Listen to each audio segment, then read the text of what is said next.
சிலுவையை கைவிடாது. நீ அதை சுமந்தால் அது உன்னை சுமக்கும் என்ற இந்த 64 குறித்து மிக உண்மையானது. எனவே சிலுவை பாதை என்ற பக்தி முயற்சி ஒரு உணர்ச்சி பூர்வமான வாடிக்கையான தமக்கான தனது மட்டுமல்ல, மாறாக இது கிறிஸ்துவத்தின் அடிப்படை செயல்பாடு. வாழ்க்கை பாதையில் எதிர்கொள்ளும் சிலுவைகளை சுமந்து கிறிஸ்துவின் சிலுவை சுவடுகளை பின்பற்றி நாம் அறிந்திருப்பதாக உருமாறுவதன் வெளிப்பாடு. சிலுவை பாதையில் கிறிஸ்துவோடு பாடலோடு ஒன்றித்து தியானிக்கும் பொழுது ஒவ்வொரு முறையிலும் சிலுவையின் சுவடுகளில் சில நற்பண்புகள் பாடல்கள் புலப்படுகின்றன. அவற்றை இடங்கண்டு நமது ஆய்வை வாழ்வாக்கிட கிறிஸ்துவின் முழு மனிதத்தை அடைய நாமும் அழைக்கப்படுகிறோம். இந்த சிலுவை பாதையிலே நாம் அனைவரும் 10 நிமிடம் பங்கெடுக்கிறோம்.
அவர்கள் ஒளிக ஒளிக அவனை சிலுவையில் அறையும் என்று கத்தினார்கள்.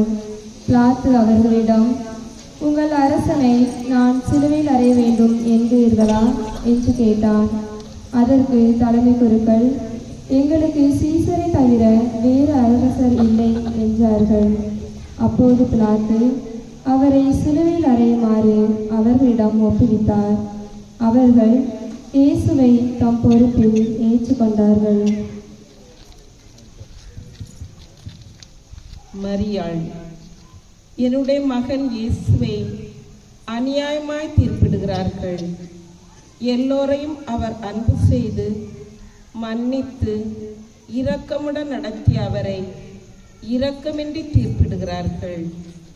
என் மகனின் போதனையை கேட்டு உடல் உள்ள நோயிலிருந்து குணம் பெற்ற, பாவ மன்னிப்பு பெற்ற அதே மக்கள் ஓசன்னா ஓசன்னா என்று ஆர்ப்பரித்து மகிழ்ந்து பாடிய கூட்டம் இன்று அவனை சிலுவையில் அறையும் என்று அநியாயமாய் தீர்ப்பிடுகிறார்கள். செய்தார்கள்.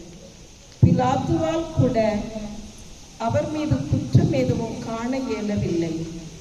ஆனால் என் மகனால் உதவி பெற்றவர்கள் என் மகன் மீது குற்றம் கண்டு பரபாசை விடுதலை செய்ய சொல்லி குரல் எழுப்புகிறார்கள். என் மகன் பரபாசை விட மிகவும் கொடியவனா?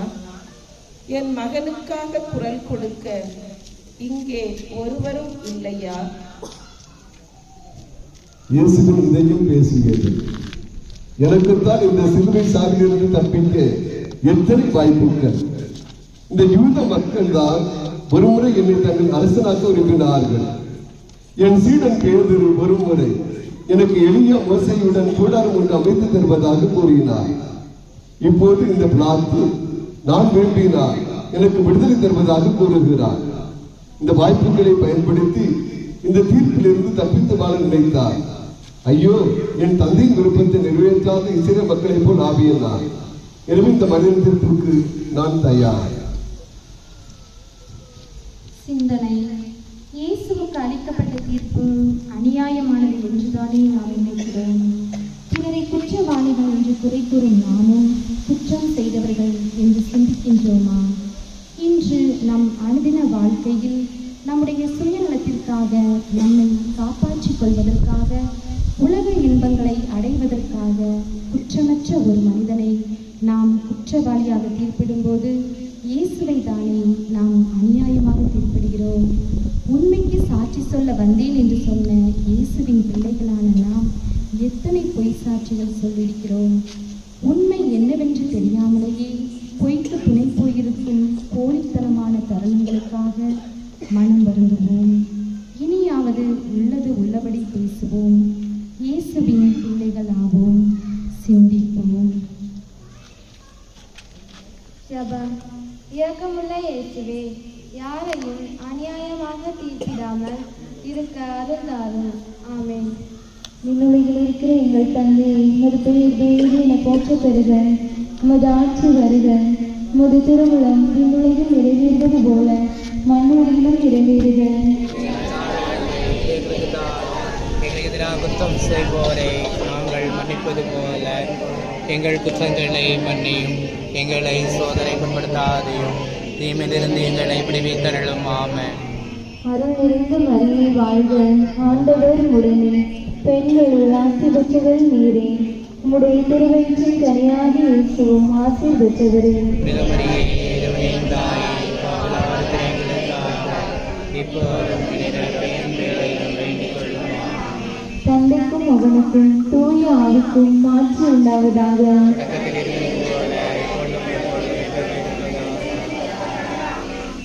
எங்கள் பேரில் தயவாயிரும் சுவாமி, எங்கள் பேரில் தயவாயிரும். மரித்த விசுவாசிகளின் ஆன்மாக்கள் சர்வீஸ்வர இரக்கத்தினால் நித்திய சமாதானத்தில் இழைப்பார கடவுளே. ஆமென்.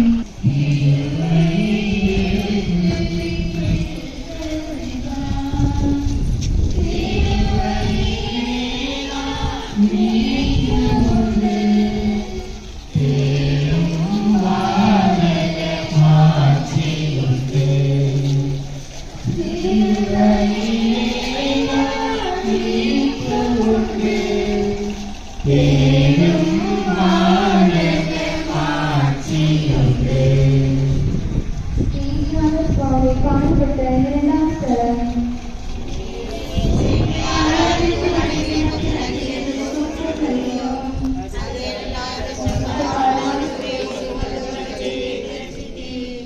இயேசுவின் தோழமை சிலுவையை சுமத்துகிறார்கள்.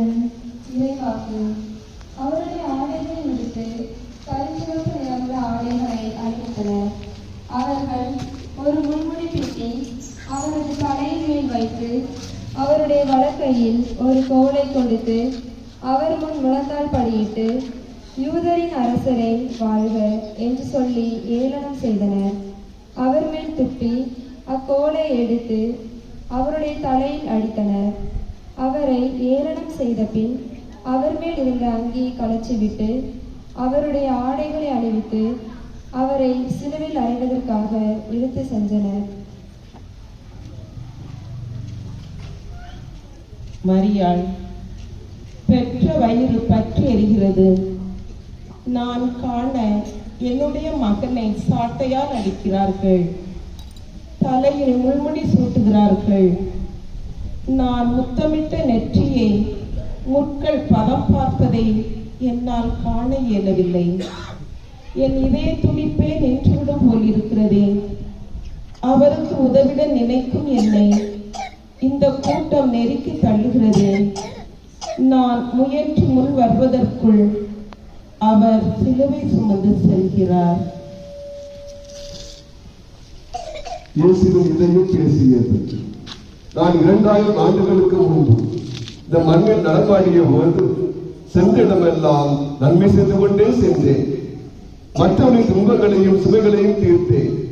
அப்படிப்பட்ட எனக்கு இந்த மக்கள் இந்த சிலுவையை கொடுத்தார்கள். சுமை தாங்கிய வாழ்ந்த எனக்கு இந்த கொடுமை.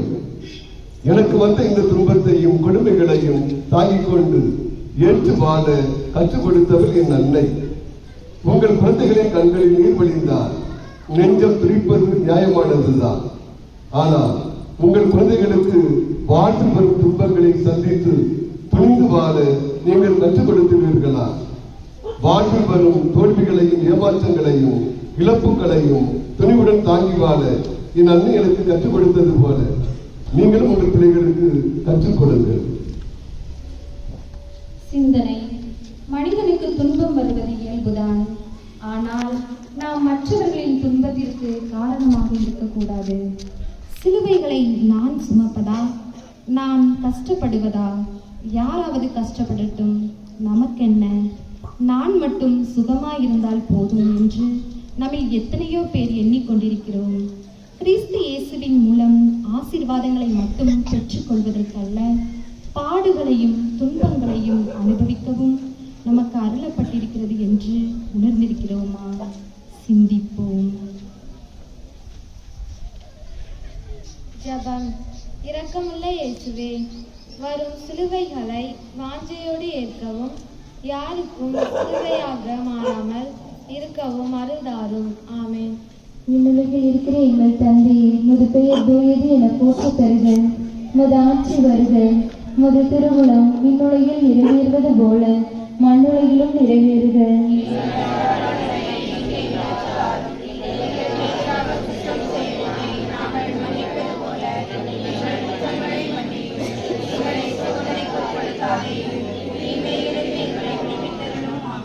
அருள் நிறைந்த மரியே வாழ்க, ஆண்டவர் உடனே, பெண்களுள் ஆசி பெற்றவர் நீரே.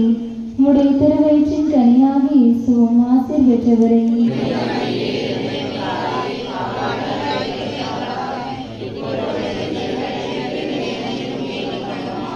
தந்தைக்கும் மகனுக்கும் தூய ஆவிக்கும் ஆட்சி உண்டாவதாக.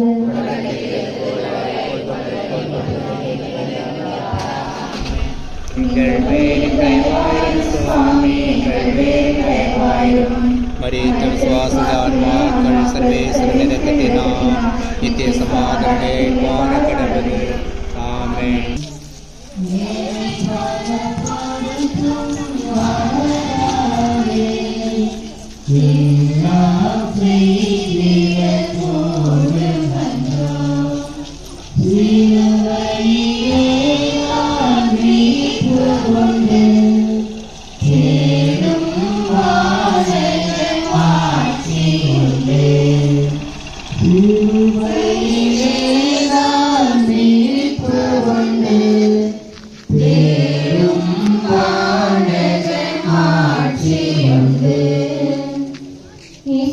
சுவாமி பாடுபட்ட 3ஆம் ஸ்தலம். ஆரம்பித்து வணங்கி உமக்கு நன்றி இந்த தோற்றம் வருகிறோம்.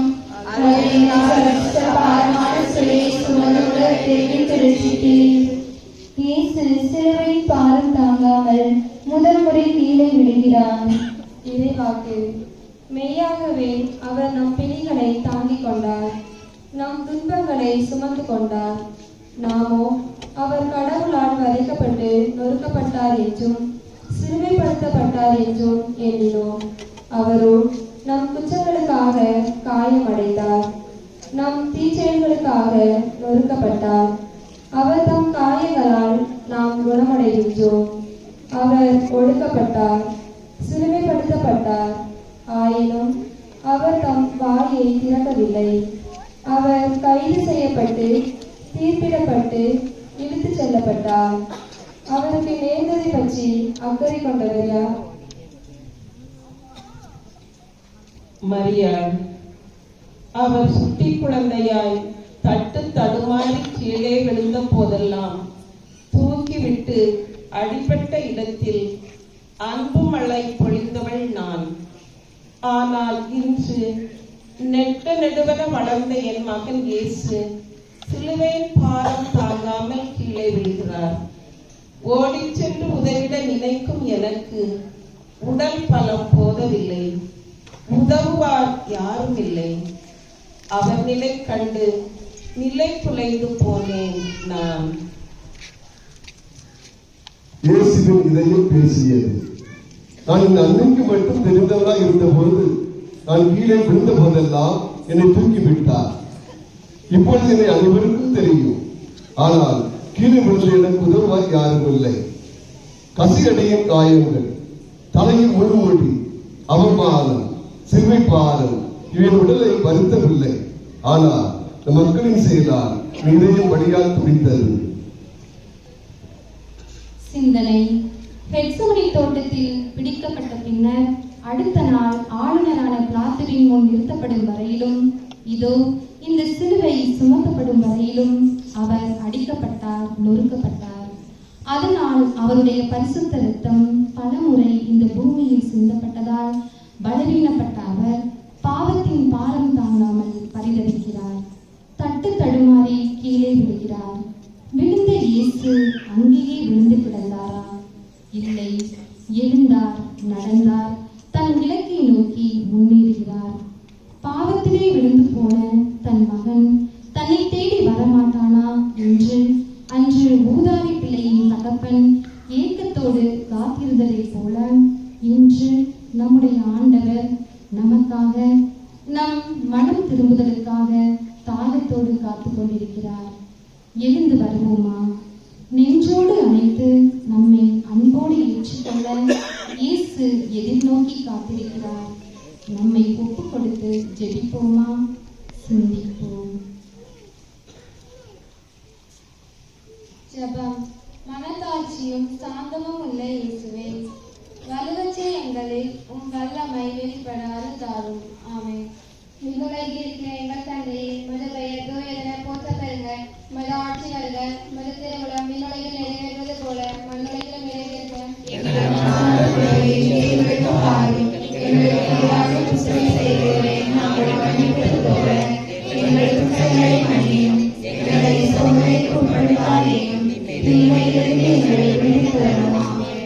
அருளிருந்த மரியே வாழ்க. ஆண்டவர் உடனே பெண்களுக்குள் ஆசி பெற்றவர் நீரே. உடைய திருவயிற்றின் கனியாகிய இயேசுவும் ஆசி பெற்றவரே.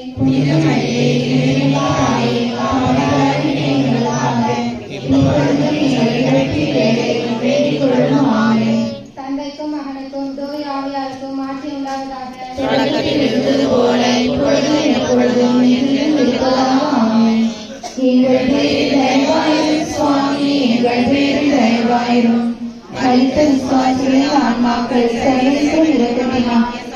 சமாதானத்தை ஏற்பாடு கிடையாது. ஆமென்.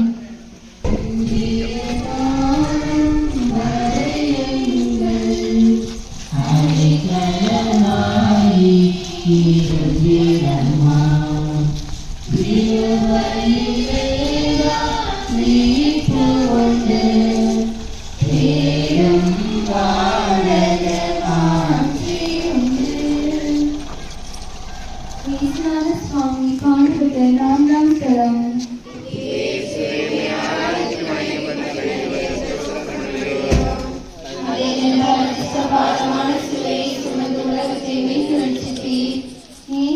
தம் தாயை சந்திக்கிறார். இறைவாக்கு.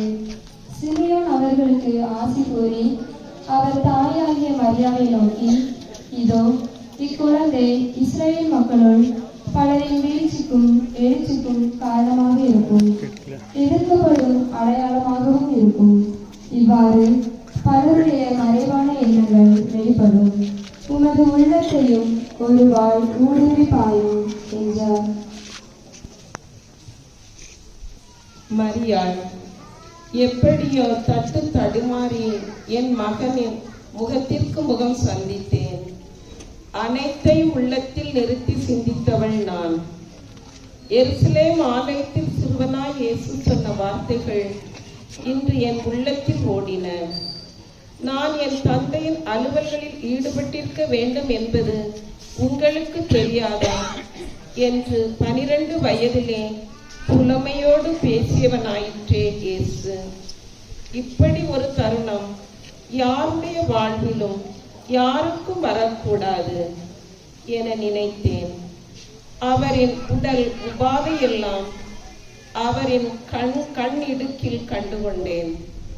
இவ்வளவு துன்புற்று துயருறும் என் மகனை எப்படி தேற்ற முடியும்? எனினும் இப்பொழுது அவன் சிலுவை சுமப்பது இறை திட்டம் என உணர்ந்த என் கண்கள் பேசின. துவண்டு விடாதே மகனே, துணிவோடிரு என்று நான் உரைக்க சிலுவை பயணம் தொடர்கிறார் என் மகன் இயேசு. இயேசுவின் இதயம் பேசியது. என் அன்னையின் பிரசன்னம் எனக்கு ஆறுதலாக இருந்தது. என் துயர் துடைத்தது. அவள் உள்ளம் உருக்கிழந்திருந்த போதும் அதை மறைத்து என்னை தேற்றினார், திடப்படுத்தினார். ஆனால் பெற்றோராகிய நீங்கள் உங்களுடைய சுயநலத்திற்காக, உங்கள் மகிழ்ச்சிக்காக உங்கள் சுமை அவர்களை சுமக்க செய்கிறீர்கள். படிக்கும் வயது பள்ளிக்கு அனுப்பாமல் வேலைக்கு அனுப்புகிறீர்கள். என் அன்னையின் அன்பை புரிந்து கொள்ளுங்கள். உங்கள் சுயநலத்திற்காக இப்படி செய்யாதீர்கள். உங்கள் வாழ்வில் துன்பம், தோல்வி, விரக்தி உங்களை துரத்தலாம், வீழ்த்தலாம். கவலையில் மூழ்கி காணாமல் போய்விடாதே. என்னை போல் உன்னையும் அன்பு செய்ய ஆற்றல் சொல்ல என் அன்னை எப்பொழுதும் காத்திருக்கிறார். சிந்தனை. உன் இதயத்தை வாள் ஒன்று ஊடுருவும் என்று சிமியோன் அன்று சொன்னது நிறைவேறுவதை அறிந்த தாயுள்ளம் தவிக்கிறது, எரிமலையாக வெடிக்கிறது. இருந்தாலும் தன்னை ஆண்டவருக்கு அடிமையாக ஒப்புக் கொடுத்த அன்னை மரியாள் இது இறைவனின் சித்தம் என்று தன் மகனின் இந்த நிலை கண்டு கண் கலங்குகிறாள் இந்த கன்னி தாய். இறைவனின் மகனை தன் கற்பத்திலே சுமந்திருந்த போதும் கூட தம் உறவினரான எலிசபெத்து கர்ப்பவதியா இருக்கிறாள் என்று தெரிந்ததும் அவளுக்கு உதவி செய்ய ஓடோடி சென்ற ஒப்பற்ற தாய் உடைந்து போய் கண்ணீர் வடிக்கிறாள் தன் மகனுக்கு உதவி செய்ய முடியாமல். கானாவூர் திருமண வீட்டிலே திராட்சை ரசம் இல்லாத குறையை நிறைவு செய்ய நினைத்து தன் மகனை அணுகி அடுத்தவர் குறைகளை நிறைவாக்க நினைத்த தாய் நிலை குலைந்து நிற்கிறாள் தன் மகனின் நிலை கண்டு. ஜெபம். அன்பு இயேசுவே, அன்னை மரியாவை போல் அன்னையர்கள் வாழவும், அன்பு மகன் இயேசுவை போல நாங்கள் மாறவும் அருள்தாரும். ஆமென். விண்ணுலகில் இருக்க எங்கள் தந்தையே, உமது பெயர் தூயதென போற்ற பெறுக. உமது ஆட்சி வருக. உமது திருவுளம் விண்ணுலகில் நிறைவேறுவது போல மண்ணுலகிலும் நிறைவேறுக.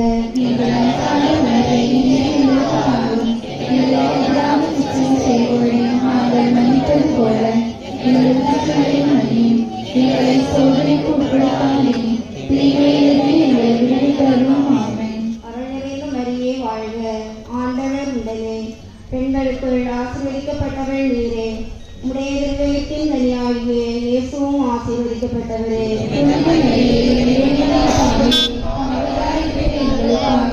இப்பொழுதும் எங்கள் இறப்பின் வேளையிலும் வேண்டிக் கொள்ளும். ஆமென். இன்றைக்கும் அவருக்கும் தூய ஆவியாருக்கும் ஆட்சிமை உண்டாவதாக.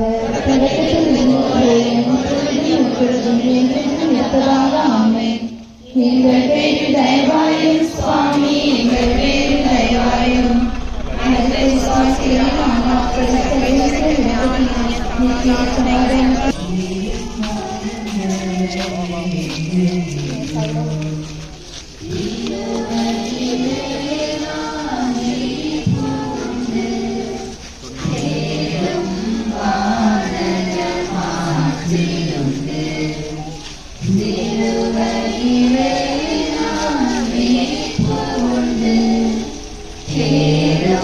வானக மாட்சியுண்டு.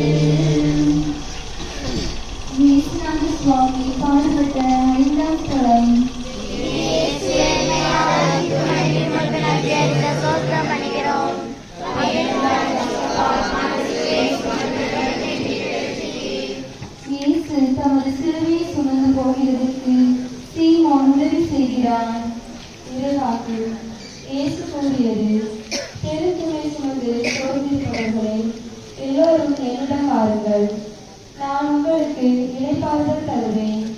நான் கனிவும் மனத்தாழ்வும் உடையவன். ஆகவே என் நுகத்தை உங்கள் மேல் ஏற்றுக்கொண்டு என்னிடம் கற்றுக்கொள்ளுங்கள். அப்பொழுது உங்கள் உள்ளத்திற்கு இளைப்பாறுதல் கிடைக்கும். என் நுகம் அழுத்தாது, என் சுமை எளிதாயுள்ளது என்றார். மரியாள் ரோமை காவலர்களின் தண்டனையால் சாட்டை அடியால் நடை தள்ளாடினார் இயேசு. சுற்றுயிரும் குலை உயிருமாயிருக்கும் அவர் கல்வாரி மலை வரை தன் சிலுவை பாதத்துடன் உயிரோடு வருவாரா என நினைத்த காவலர்கள் சீமோன் என்னும் ஒருவரை கட்டாயப்படுத்தி என் மகன் இயேசுவின் சிலுவையை அவர் தோள் மேல் சுமத்துகிறார்கள். சிறிது தூரம் சிலுவையின்றி தளர்ந்து நடக்கும் என் மகனின் முகம் பார்த்த எனக்கு ஒரு ஆறுதல். எத்தனையோ பேருக்கு உதவிய எனது மகனுக்கு இப்படியாவது இந்த உலகம் உதவுகிறதே என்று. இப்படி துன்பப்பட்டு துயரப்படுபவர்களுக்கு பாரம் குறைக்க உதவும் பொழுது நீங்களும் ஒரு வகையில் எனக்கு ஆறுதல் அளிக்கிறீர்கள். இயேசுவின் இதயம் பேசியது, என் அன்பு மகனே மகளே, சீமோன் உதவியை நான் என்றும் மறக்க மாட்டேன். அவன் செய்த உதவியால் நான் கல்வாரி மலையை அடையவும் என் லட்சியம் நிறைவேறவும் என் தந்தையின் விருப்பத்தை நிறைவேற்றவும் உதவியது. என் அன்னைக்கு ஆறுதல் தந்தது. என்றும் உங்கள் உதவி எனக்கு தேவைப்படுகிறது. என்னை போல தேர்வு இருப்பவருக்கு உதவும் பொழுதெல்லாம் எனக்கு உதவி செய்கிறீர்கள். எனவே ஒருவருக்கொருவர் உதவுங்கள். சிந்தனை. அழைக்க பெற்றவர்கள் பலர், தேர்ந்து கொள்ளப்பட்டவர்களோ சிலர். கடவுளின் மகனாக தேர்ந்து கொள்ளப்பட்டவருக்கு அவரால் அழைக்கப்பட்ட சீமோன் உதவி செய்கிறார். நாம் ஒருவருக்கு எதிர்பாராமல் உதவி செய்கின்ற போது கடவுளைப் போல வந்து உதவினீர்கள் என்று கூறுகிறார்கள் அல்லவா? ஆம், ஆபத்தில் இருக்கும் நம் சகோதரனுக்கு நாம் உதவும் போது நாம் கடவுளின் கரங்களாய் இருக்கிறோம். கஷ்டத்தில் இருக்கும் நண்பனுக்கு, உறவினருக்கு நாம் உதவி இருக்கிறோமா? எங்கப்பா எனக்கே பத்த மாட்டேங்குது என்று நாம் சொல்லுவதில்லையா? சீரேனே ஊரானாகிய சீமோன் கூட இப்போதுதான் வயலில் வேலை செய்துவிட்டு கலைத்து வருகிறேன், என்னை விட்டு விடுங்கள் என்று சொல்லியிருக்கலாமே. நம் உறவினர்களோ நண்பர்களோ அக்கம் பக்கத்தில் உள்ளவர்களோ கஷ்டப்படுகிறார்கள் என்று தெரிந்தும் தெரியாதது போல் இருந்துவிட்டு நேரில் அவர்களை சந்திக்கும் போது, ஐயோ இவ்வளவு துன்பப்பட்டீர்களா, ஒரு வார்த்தை சொல்லி அனுப்பியிருந்தால் ஓடோடி வந்திருப்பேனே, எனக்கு தெரியாமல் போய்விட்டதே என்று சொல்லி நாடகம் ஆடும் போலி வாழ்க்கையை நம்மில் எத்தனை பேர் வாழ்கிறோம்? சிந்திப்போம், நம்மை சீர்படுத்திக் கொள்வோம். ஜெபம். தன் நண்பனுக்காக உயிரை கொடுப்பது மேலான அன்பு என்று கூறிய நல்ல நண்பனே, பிறருக்காக வாழவும் துன்பத்தில் வருந்துவோருக்கு உதவி செய்து வாழும் நல் உள்ளத்தை தாரும். ஆமென். விண்ணுலகில் இருக்கிற எங்கள் தந்தையே, உமது பெயர் தூயது என போற்றப் பெறுக. உமது ஆட்சி வருக. உமது திருவுளம் விண்ணுலகில் நிறைவேறுவது போல மண்ணுலகிலும் நிறைவேறுக.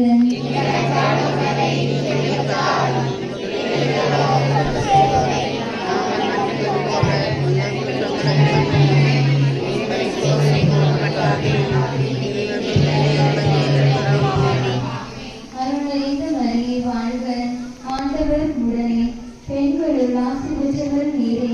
உம்முடைய திருவயிற்றின் கனியாகிய இயேசுவும் ஆசி பெற்றவரே.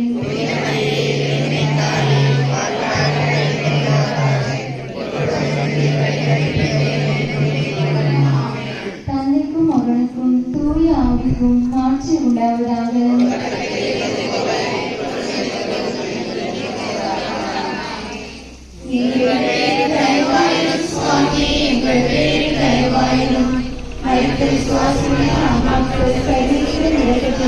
நித்திய சமாதானத்தில் வாழ கடவுளே. ஆமென்.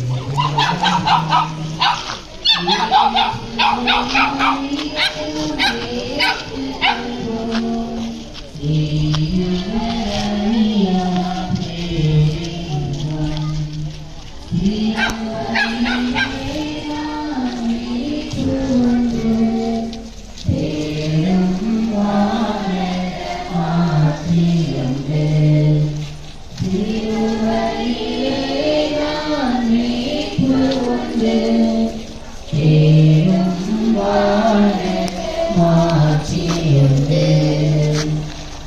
மேಘநாத சுவாமி பாடுபட்ட 6ஆம் ஸ்தலம்.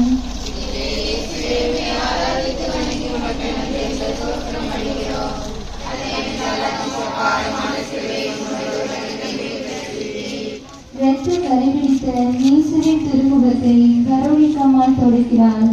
நிறைவாக்கு நாம் பார்த்ததற்கேற்ற அமைப்போ அவருக்கு இல்லை, நாம் விரும்பத்தக்க தோற்றமோ அவருக்கு இல்லை. அவர் இகழப்பட்டார், மனிதரால் புறக்கணிக்கப்பட்டார், வேதனையற்ற மனிதரால் இருந்தார், நோயற்று அழிந்தார். காண்போர் தம் முகத்தை மூடிக்கொள்ளும் நிலையில் அவர் இருந்தார். அவர் இழிவுபடுத்தப்பட்டார், அவரை நாம் மதிக்கவில்லை.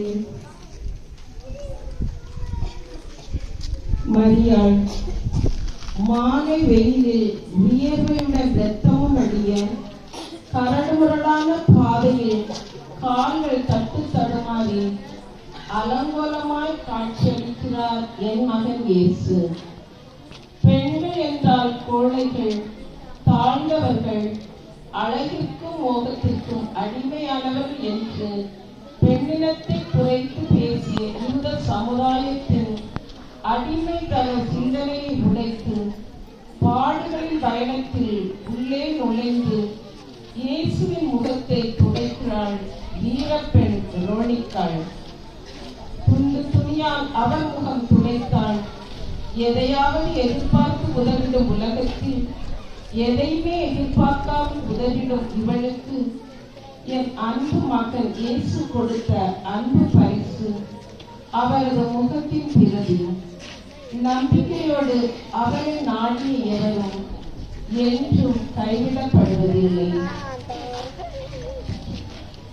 இயேசுவின் இதயம் பேசியது. சூழ் திறந்த கூட்டத்தையும் படைகளுடைய கட்டுப்பாட்டையும் தாண்டி ரோனிக்காவுடைய வீரப்பெண்மணியிடம் வந்தார். புழுதியாலும் இரத்தத்துடன் ஒட்டியிருந்த மணித்துளிகளாலும் தொழில்நுட்ப என் முகத்தை அவர் துடைத்தார். அதற்கு பரிசாக என் முகத்தின் முத்திரையை பெற்றுக் கொண்டார். நண்பா, முன்முகமும் உருமாறி காணப்படுகிறது. முகமூடி அணிந்து வாழ்கிறாய், முகத்திரையிட்டு வெளிவிட போடுகிறாய். புழுதியால் இல்லை, மாறாக உன் பாவக்கரைகளால் அவற்றையெல்லாம் அணிந்திருந்து விட்டு நீயாக வாழ இரக்கமளம் கொண்டு பிறர் தொழிற்படைக்க புறப்படு. சிந்தனை: மனிதன் பிறரால் வேண்டாதவனாக, தேவையற்றவனாக ஒதுக்கப்படும் போதும் கைவிடப்படும் போதும் அதிக வேதனை அனுபவிக்கிறான். அப்படி வேதனை அனுபவிக்கும் மக்களின் துன்பத்தை துடைத்து நாம் ஆறுதல் அளிக்கிறோமா அல்லது வேடிக்கை பார்த்து கொண்டு நிற்கிறோமா? சின்னம் சிறிய என் சகோதர சகோதரிகளுக்கு செய்த போதெல்லாம் எனக்கே செய்தீர்கள். இவர் என் சீடன் என்பதனால் ஒரு குவளை தண்ணீர் கொடுத்தவன் கூட கைமாறு பெறாமல் போனார் என்பதை நினைவில் கொள்வோம், சிந்திப்போம். ஜெபம். அன்பு இயேசுவே, உம்மை போன்று வெரோனிக்காவை போன்று அனைவரிடமும் இரக்கமுள்ளவர்களாய் மாற அருள்தாரும். ஆமென். விண்ணுலகில் இருக்கிற எங்கள் தந்தையே, உமது பெயர் தூயதென போற்ற பெறுக. உமது ஆட்சி வருக. உமது திருவுளம் விண்ணுலகில் நிறைவேறுவது போல மண்ணுலகிலும் நிறைவேறுக.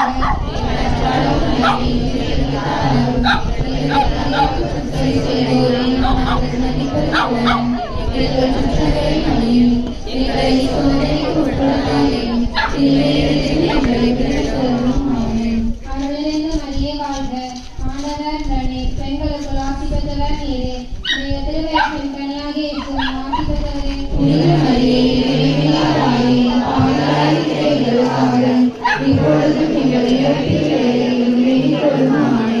தந்தைக்கும் மகனுக்கும் தூய ஆவியாருக்கும் ஆசி உண்டாவதாக. ஆமென்.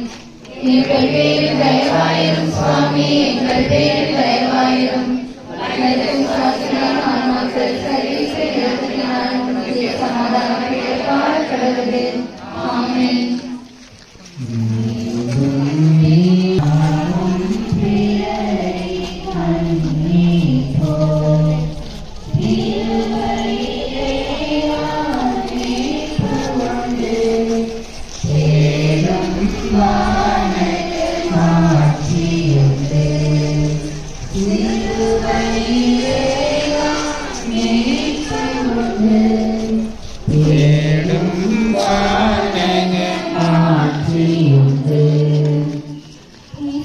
சுவாமி காண்பித்த 7ஆம் ஸ்தலம்.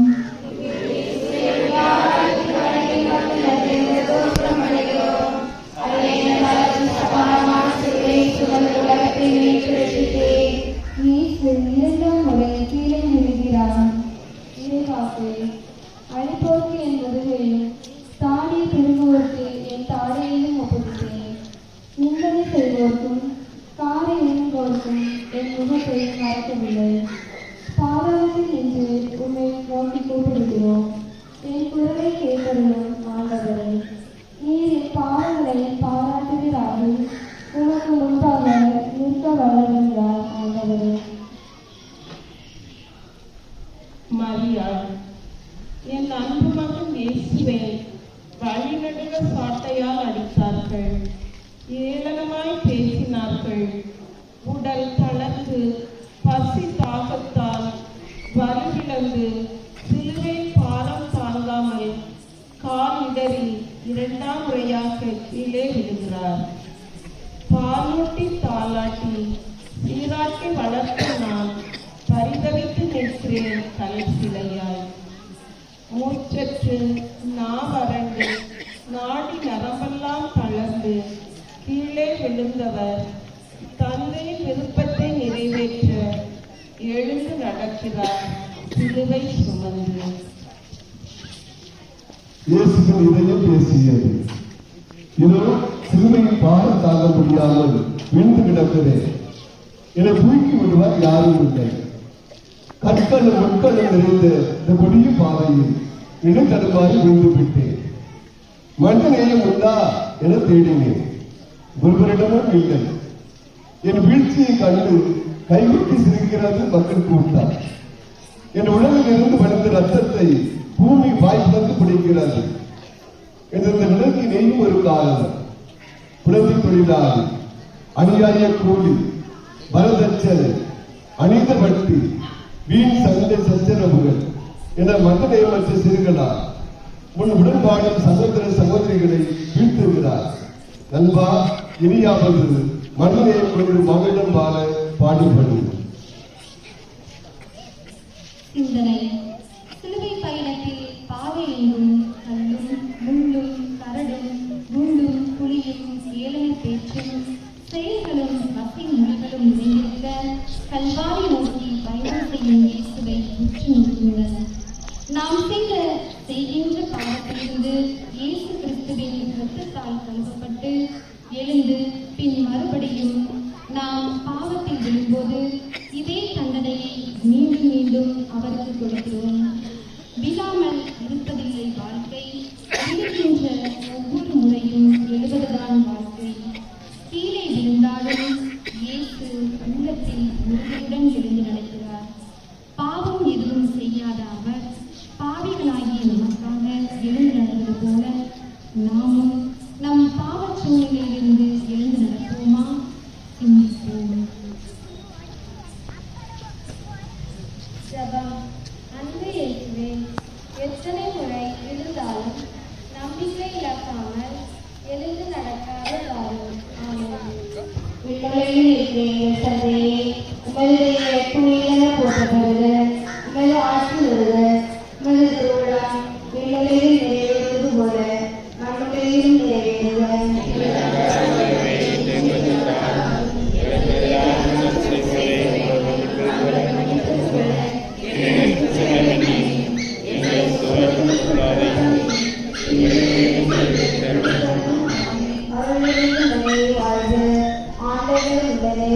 பெண்களுக்குள் ஆசி பெற்றவள் நீரே. உடைய வழியாகிய இயேசுவும் ஆசி பெற்றவரே.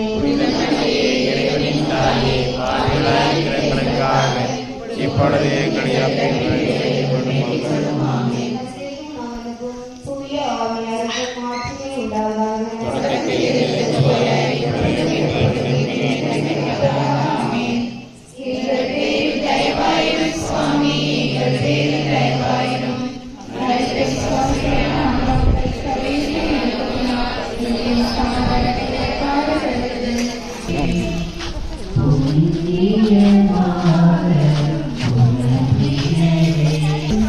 ஏனெனில் யாருதல்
மரியாள் முட்டி மோதி முன்வந்து இயேசுவை சந்தித்து ஆறுதல் கூற முயல்கின்றனர் அன்பு பெண்கள். வார்த்தைகள் வரவில்லை, கண்களால் கண்ணீர் மொழி பேசுகின்றனர். எல்லோரும் எனக்கு ஏன் உருவம் என்று ஒதுங்கி நிற்க வீரப்பெண் ரோனிக்கா போன்று முன் வருகின்றனர் எருசலேம் பெண்கள். தங்களையே இயேசுவின் துன்பத்தில் இணைத்துக் கொள்கின்றனர். இயேசுவுக்காக அழுது புலம்பினர். அவர்கள் இயேசுவின் மீது வைத்திருந்த பாசம், அன்பு, நேசம் எனக்கு புரிகிறது. ஒரு தாயாராகிய என்னால் அவர்களது தாய் பாசத்தையும் உணர்வுகளையும் புரிந்து கொள்ள முடிகிறது.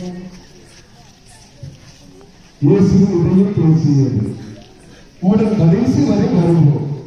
உமக்காக உயிரை கொடுப்போம் என்று கூறியவர்கள் என்னை விட்டு விட்டு ஓடிவிட்டார்கள். பச்சமரமாகி என்னையை பணம் பார்த்து விட்டார்கள். பெண்களே, பச்சமரமாகி உங்களுக்கு என்ன நேரமோ தெரியவில்லை. தாய்மார்களே, நீங்கள் தான் எனக்காக அனுபவிக்கிறீர்கள். ஆனால் உங்கள் கணவன்மார்கள் தான் எனக்கு சிறுமையை கொடுத்தார்கள். உங்கள் பிள்ளைகள் தான் எனக்கு முன்முடி சூட்டினார்கள்.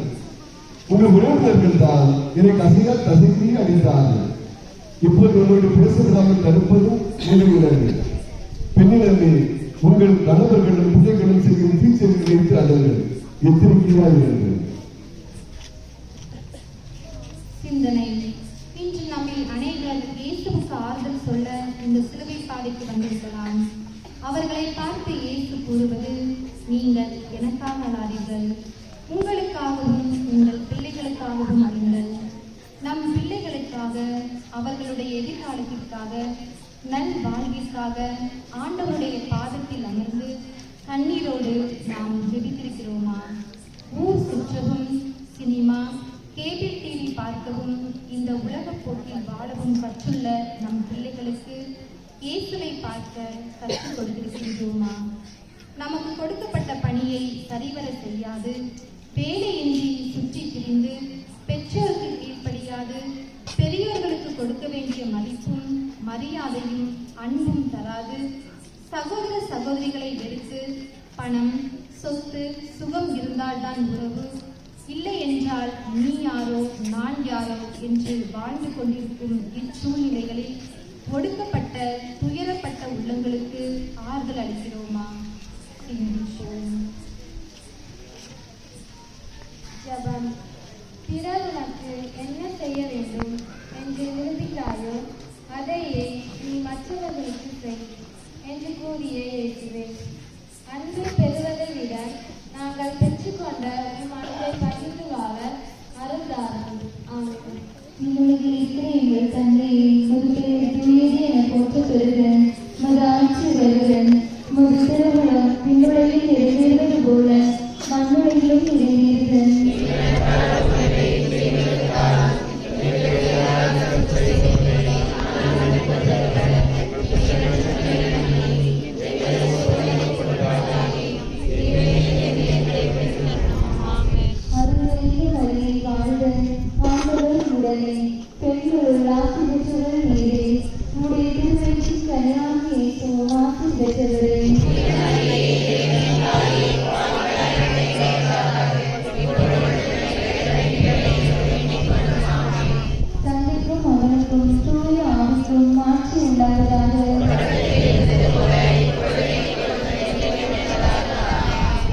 நீங்கள் பேரில் தயவாயிரும் சுவாமி, எங்கள் பேரில் தயவாயிரும். மரித்த விசுவாசிகளின் ஆன்மாக்கள் கருணைக்கு நடுவினால் நித்திய சமாதானத்தில் ஏகமாய் கடவுளே. ஆமென்.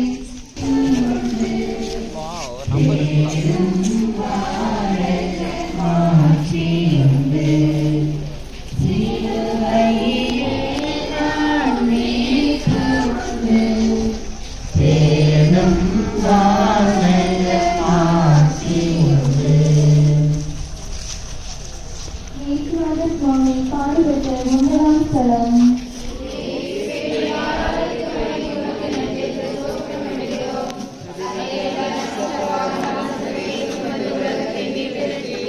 இயேசு மூன்றாம் முறை கீழே விழுகிறார். இறைவாக்கு: நான் கொட்டப்பட்ட நீர் போல் ஆனேன். என் எலும்புகள் எல்லாம் கலந்து போயின.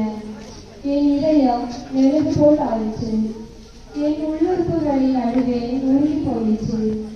என் வலிமை தோடு போல காய்ந்து போயிற்று. என் நாவு மேலனத்தோடு ஒட்டி கொண்டது. என்னை சாவின் பொழுதில் போட்டுவிட்டேன். மரியாள். சூரியன் நடுவானில் பிரகாசிக்கும் நண்பகல் வேலை.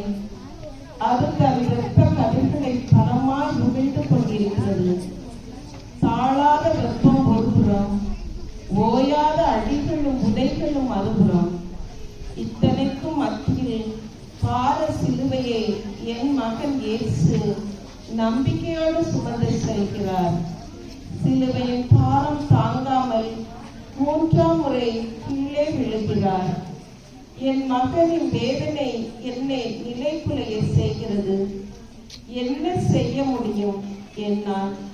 தன்னை ஒரு பெண்ணாக்க என் மன வேதனையும் உலக மனிதரின் பாவ வாழ்வும் கண்முன் வர தன் நிலை உணர்ந்த என் மகன் மீண்டும் சிலுவை சுமந்து எழுந்து நடந்தார். தனது பயணம் தொடர இயேசுவின் இதயம் பேசியது. மண்ணை படைத்த நான் மூன்றாம் முறையாக மண்ணை முத்தமிட்டேன். காலோடு நிற்கவே கடுவதும் வலுவில்லை. நரம்புகள் தோன்று போக நான் வறண்டு தளர்ந்து தட்டுமாறி தரையில் விழுந்தேன். தீண்டிட்ட புழுவை போல துடித்தேன். மண்ணில் மண்ணிலே வீழ்வது மண்ணை பலப்படுத்த நானும் விழுந்து மூன்றாம் முறையாக இந்த மனுக்குலத்தை மீட்க. என் அன்பு பிள்ளைகளை, மனித வாழ்வு ஒரு மகத்தான லட்சியம் கொண்டதாக இருக்க வேண்டும். எனவேதான் என் உடலின் பலவீனத்தை பாராமல் உள்ளத்தின் ஊக்கத்தை கொண்டு தன்னை லட்சியத்தை நிறைவேற்ற புறப்படுகிறேன். நீங்களும் தோல்விகளையோ துன்பங்களையோ நோய்களையோ கண்டு போட்டு விடாமல் லட்சியத்தை நிறைவேற்ற புறப்படுங்கள். சிந்தனை: சேற்றில் விடும் செம்மறியாடு சிறிதும் தாமதிக்காமல் விடுபட்டு வெளியே வந்துவிடும். ஆனால் பன்றியோ அந்த சேற்றிலேயே இருந்து கொண்டு இன்பம் காணும். நம் வாழ்க்கையிலும் நாம் பாவம் என்னும் சேற்றிலேயே சிக்கியிருக்கிறோமா, அல்லது அதிலிருந்து வெளியேறிவிட விரைந்திருக்கிறோமா?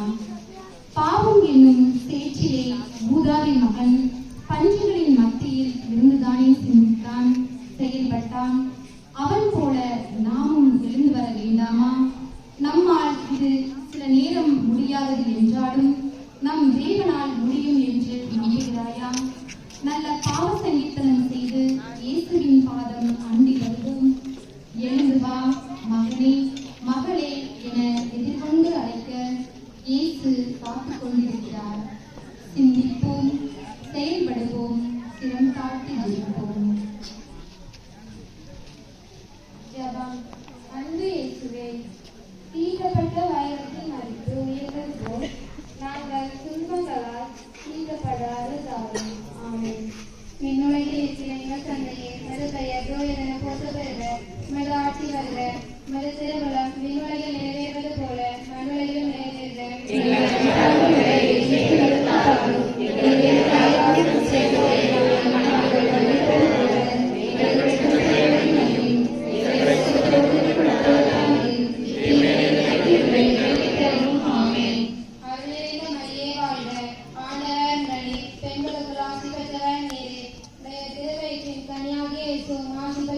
புனித மரியே,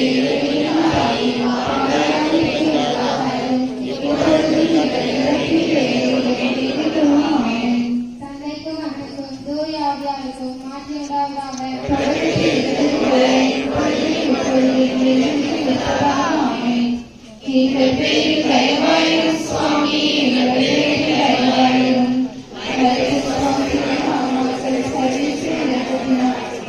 சமாதானத்திலே காண கடவுளே.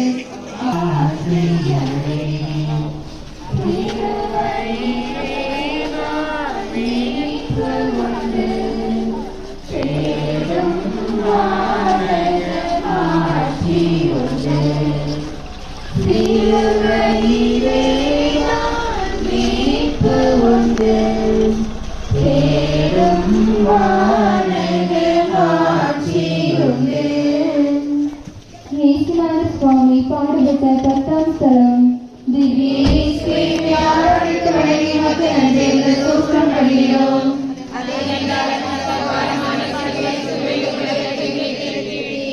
இயேசுவின் ஆடைகளை களைகிறார்கள். இறைவாக்கு. தீமை செய்வோரின் கூட்டம் என்னை வளைத்துக் கொண்டது. நாய்கள் என அவர்கள் என்னை சூழ்ந்து கொண்டார்கள். என் கைகளையும் கால்களையும் துளைத்தார்கள். என் எலும்புகளை எல்லாம் நான் எண்ணிவிடலாம். அவர்கள் என்னை முறைத்து பார்க்கின்றார்கள். என் ஆடைகளை தங்களிடையே பங்கிட்டுக் கொள்கின்றனர். மரியாள். அவர் யூதாவில் உள்ள பெத்லேஹேம் என்ற தாவீதின் ஊரில் மாட்டுத் தொழுவத்தில் பிறந்தவுடன் துணிகளில் பொதிந்து தீவன தொட்டியில் கிடத்தியவள் நான் அல்லவா? என் கண் முன்பாக அவர் ஆடைகளை களைகிறார்கள். அவரின் காயங்களில் ஒட்டியிருந்த ஆடைகளை உரிக்கிறார்கள். வலியால் துடிக்கிறார் இயேசு. வெள்ளாடு கூட வெட்டப்பட்ட பின் தான் தோல் உரிக்கப்படுகிறது. ஒரு விலங்குக்கு காட்டப்படும் அன்பு கூட என் அன்பு மகனுக்கு காட்டப்படவில்லையே. இயேசுவின் இதயம் பேசியது. 2 ஆடு உள்ளார்கள். இல்லாதவரோடு பகிர்ந்து வாழ பண்பை சொன்னவன் நான். என்னிடமிருந்து இந்த ஒரு ஆடையையும் அவிழ்த்தார்கள். அவிழ்த்தவிடம் ஆடு இல்லையோ, அது வந்து உண்மை. என்னை நிர்வாணமாக்கி எல்லோரும் முன் என்னை ஏளனப்படுத்த வேண்டும் என்பதுதான் அவருடைய எண்ணம். ஒருவனுக்கு மிகப்பெரிய வழி அவமானம் தான். அதையும் ஏற்றி உங்களுக்காக நீங்கள் எனக்கு ஆடை தர வேண்டும் என்றால் உடைய சுயநலம் எண்ணங்கள், வஞ்சகம், சூழ்ச்சி நிறைந்த ஒரு ஆடைகள் உரிக்கப்பட வேண்டும். சிந்தனை. அன்று ஏதேன் தோட்டத்திலே பாவம் செய்ததால் மகிமையின் ஆடையை மனிதன் இழந்தான். ஆடை இல்லாத ஆதாம் ஏவாளுக்கு தோளாடை போர்த்தி அவர்களின் நிர்வாணத்தை மூடிய இரக்கத்தின் இறைவனுடைய ஆடை இங்கே களையப்படுகிறது. ஆதாமின் ஆடையோடு நுழைந்தது சாபம், இயேசுவின் ஆடையோடு தொலைந்தது பாவம். இந்த அருவருப்பான செயலை அக்கிரமக்காரர்கள் அரங்கேற்றினார்கள். நிர்வாணமாகத்தான் அவரை சிலுவையில் அறைந்தார்கள் என்று அன்றைய வரலாறு அழுகையோடு சொல்லுகிறது. இயேசு அவமானத்தை ஏற்றுக்கொள்கிறார். ஏனெனில் அவர் தன்னையே வெறுமையாக்கிய இறைவன். இன்று அவர் நாம் அணிந்திருக்கும் சுயநலம் என்னும் ஆடையையும் கௌரவம், பெரிய மனிதன், பிறர் பார்வைக்கு நல்லவனாய் நடிக்கும் போலித்தனமான ஆடையையும் அகற்றிவிட்டு பிறர் அன்பையும் கடவுள் அன்பையும் ஆடையாக அணிய அழைப்பு விடுக்கிறார். சிந்திப்போம். ஜெபம். கருணை தெய்வமே இயேசுவே, உம்மை ஆலயங்களில் மட்டும் தேடாமல் ஆடையின்றி வேதனைப்படும் ஏழைகளிலே காண அருள்தாரும். ஆமென். விண்ணுலகில் இருக்கிற எங்கள் தந்தையே, உமது பெயர் தூயதென போற்ற பெறுக. உமது ஆட்சி வருக. உரை திருவிழா விண்ணுலகில் நிறைவேறுவது போல மண்ணுலகிலும் நிறைவேறுக.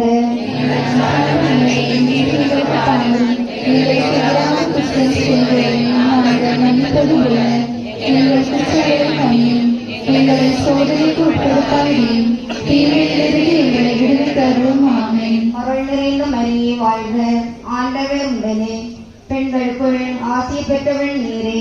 உம்முடைய திருவயிற்றின் கனியாகிய இயேசுவும் ஆசி பெற்றவரே.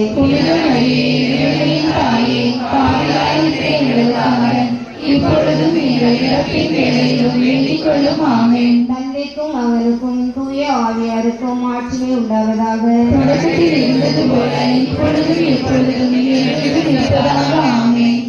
எங்கள் பேரில் தயவாயிரும் சுவாமி, எங்கள் பேரில் தயவாயிரும். மனித விசுவாசிகளின் ஆன்மாக்கள் சர்வீசை விடத்தினால் இயற்கை சமாதானத்தினை காண கடவுது.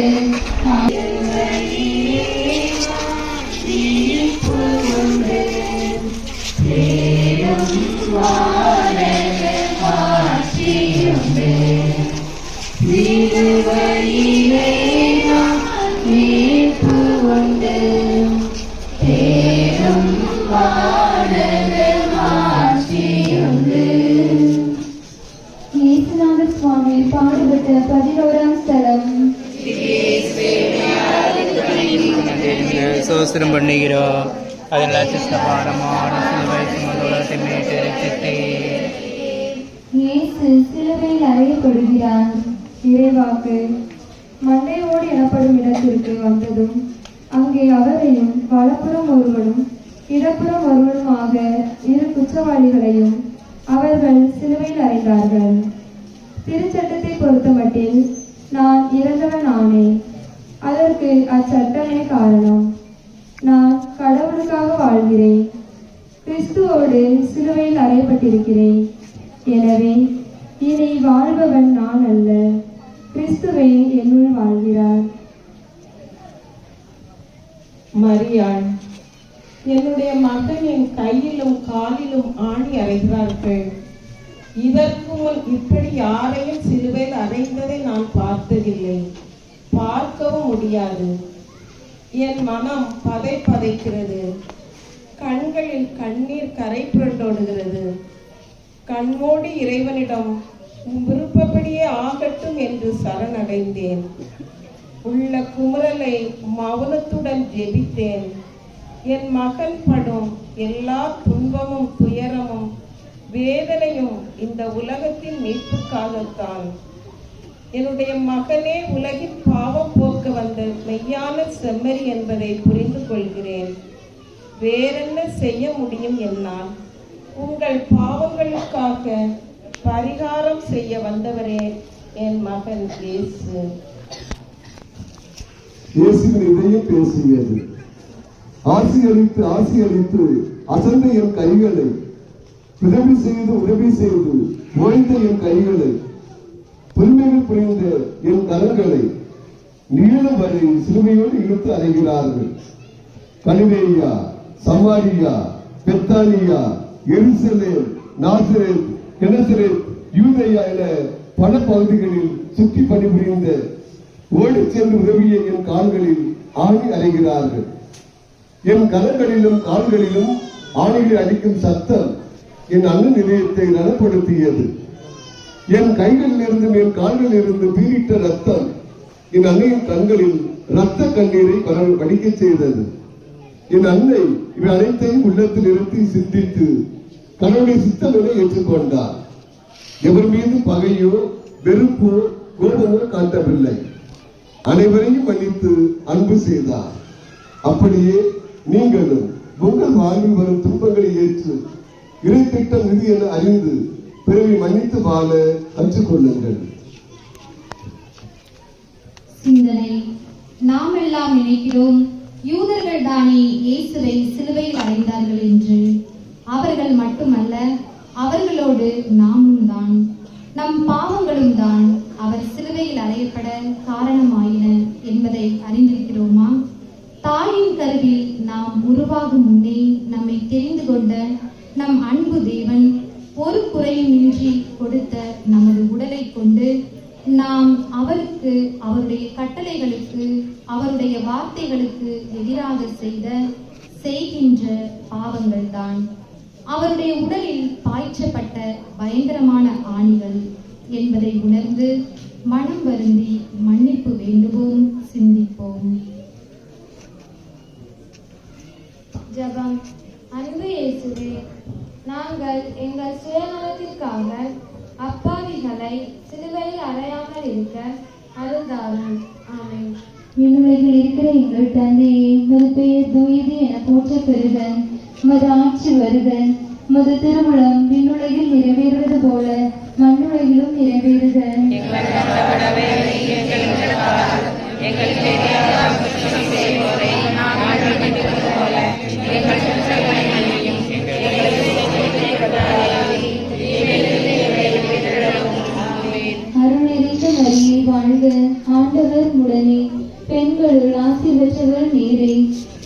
திருவயிற்றின் கனியாக இயேசுவும் ஆசீர் பெற்றவரே.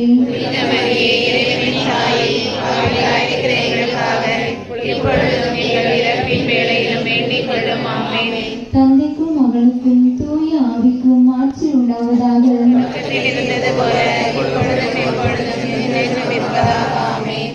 எங்கள் பேரில் தயவாயிரம் சுவாமி, எங்கள் பேரில் தயவாயிரம். மரித்த விசுவாசிகளை ஆன்மாக்கள் சர்வேஸ்வரன் இடத்தினார் சமாதானங்களை பார கிடவது.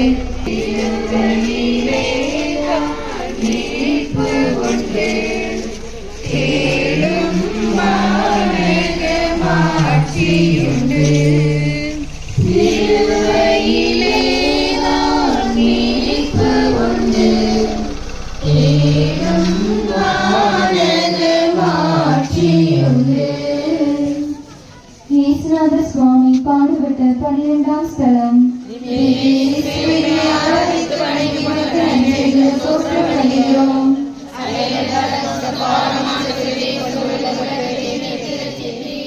இயேசு சிலுவையில் உயிர் விடுகிறார். இறைவாக்கு. யூதர்கள் அருள் அடையாளங்கள் வேண்டும் என்று கேட்கிறார்கள். கிரேக்கர்கள் ஞானத்தை நாடுகிறார்கள்.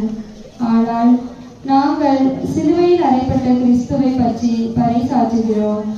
அச்சிலுவை யூதருக்கு தடைக்கல்லாகவும் பிற இனத்தாருக்கு மடமையாகவும் இருக்கிறது. மரியாள். எல்லோரும் ஓடி ஒளிந்து கொண்டார்கள் ஒருவரை தவிர. நானும் யோவானும் சிலுவை அடியில் நின்றோம். இயேசு வலி தாங்காமல் கதறுகிறார். மண்ணிலிருந்து முதல் மனிதனை உருவாக்கி அவன் நாசிகளில் உயிர் மூச்சை ஊத மனிதன் உயிர் உள்ளவன் ஆனான். ஆனால் இன்று அவர் மூச்சிழுக்க முடியாமல் தடுமாறுகிறார். அவரது உடலில் கடைசி மூச்சு உள்ளவரை மனிதனை மன்னிக்க மறக்கவில்லை. தனக்கு அருகில் தொங்கிக் கொண்டிருந்த நல்ல கள்வனிடம், நீர் இன்று என்னோடு பேரின்ப வீட்டில் இருப்பீர் என்றார். மேலும் தன்னை சிலுவையில் அறைந்தவர்களுக்காக, தந்தையே இவர்களை மன்னியும், ஏனெனில் தாங்கள் செய்வது என்னவென்று இவர்களுக்கு தெரியவில்லை என்று மன்றாடினார். இயேசுவின் இதயம் பேசியது. 30 வெள்ளிக்காசுக்கு ஆசைப்பட்டு என் சீடன் யூதாஸ் என்னை காட்டிக் கொடுத்தார். பேதுரு உயிருக்கு பயந்து என்னை வந்தளித்தார். வலப்பக்கத்திலும் இடப்பக்கத்திலும் இடம் கேட்டவர்கள், நான் குடிக்கும் துன்ப கிண்ணத்தில் குடிக்க முடியும் என்று பெருமை பேசியவர்கள் எங்கே போனார்கள்? 5 அப்பம் 2 மீன்களை கொண்டு வந்து புதுமை செய்ய உதவிய அந்திரேயா எங்கே? என்னோடு 3 ஆண்டுகள் உண்டு உறவாடி என் வாழ்வில் எல்லா தருணங்களிலும் இருந்தவர்கள் இப்பொழுது எங்கே? இவர்களுக்கு உனக்கும் என்ன வித்தியாசம்? எப்பொழுதெல்லாம் பிறர் துன்பப்படும் பொழுது அவர்களை கண்டும் காணாமல் செல்கிறாயோ, அப்பொழுதெல்லாம் என்னை குதிரி செல்கிறாய். சிந்தனை. பழைய ஏற்பாட்டில் பாவ பரிகார பலி ஊருக்கு வெளியே தான் கொடுக்கப்படும். எனவேதான் நம் பாவங்களுக்கான பரிகார பலியாகிய இயேசு ஊருக்கு வெளியே கொல்கத்தா என்னும் இடத்தில் சிலுவையில் கொல்லப்பட்டார். 33.5 வருடங்கள் உலகிலே வாழ்ந்தவர் 3 மணி நேரம் சிலுவை மரத்தில் தொங்கினார் நமக்காக. மரத்தினால் வந்த சாபத்தை துடைக்க அந்த மரத்திலே மரணத்தை சந்திக்கிறார். இங்கு ஒரு விதை உடைந்து உருக்குலைந்து புதைக்கப்படுவது அழிவதற்காக அல்ல, விருட்சம் ஆவதற்காகவே. இருகரம் விரித்தவராய், இதயத்தை திறந்தவராய், மகனே மகளே வா, என் அன்பை பார் என்று அழைக்கும் இயேசு கூறுகிறார், உனக்காக நான் மரித்தேனே, எனக்காக நீ என்ன செய்தாய்? ஜெபம். அன்பு இயேசுவே, உண்மையையும் நன்மையையும் ஏற்றுக்கொள்ளவும் நீதிக்காக உயிர் கொடுக்கவும் அருள்தாரும். ஆமென்.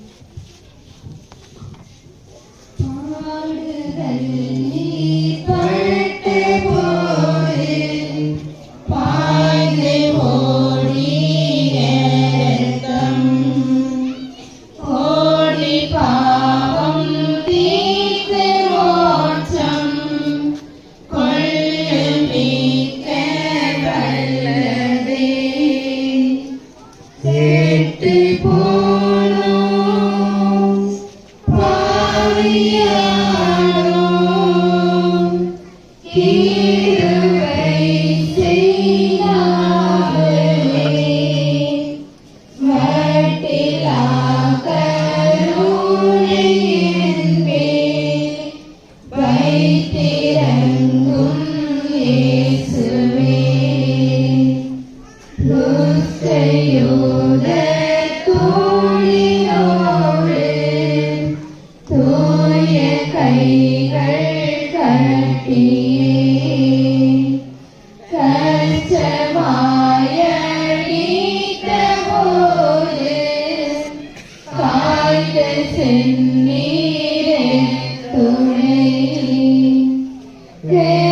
எனக்கு வந்தது துயர் போல வேறேதும் துயர் உண்டா?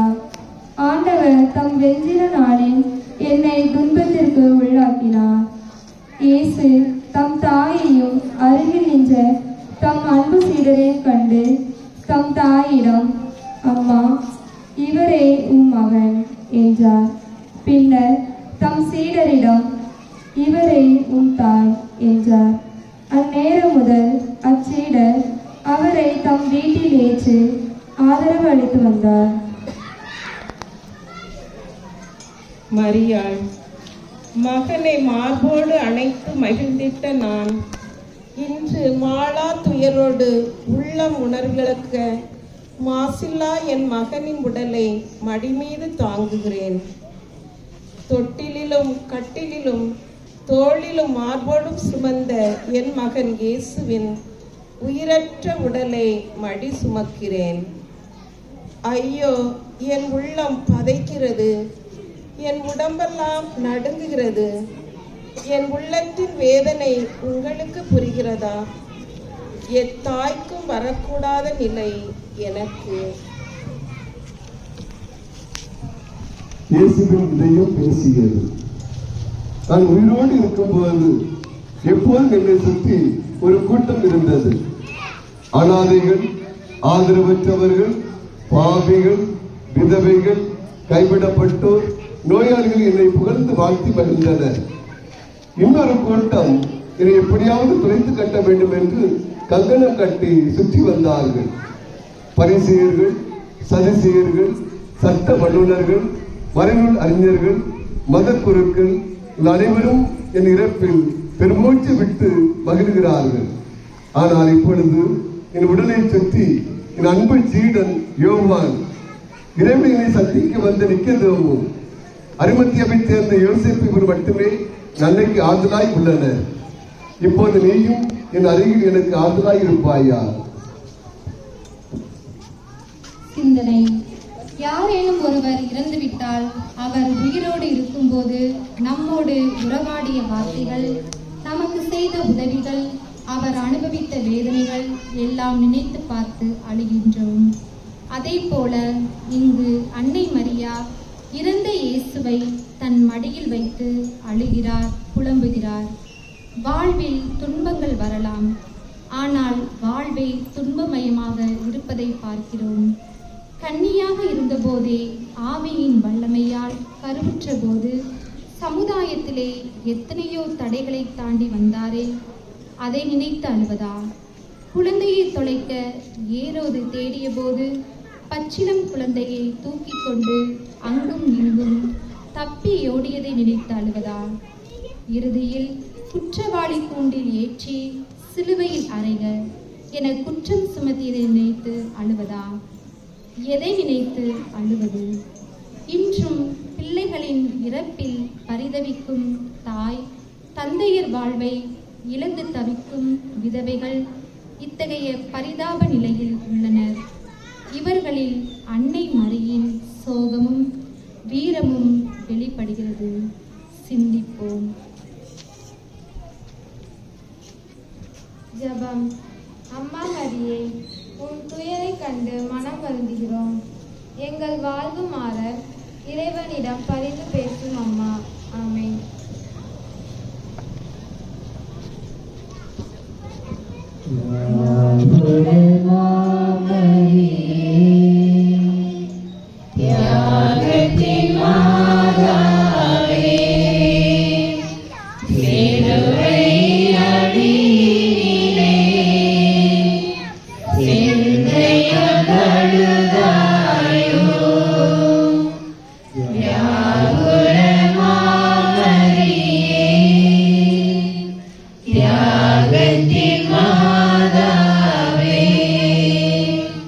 சிலுவை அடியிலே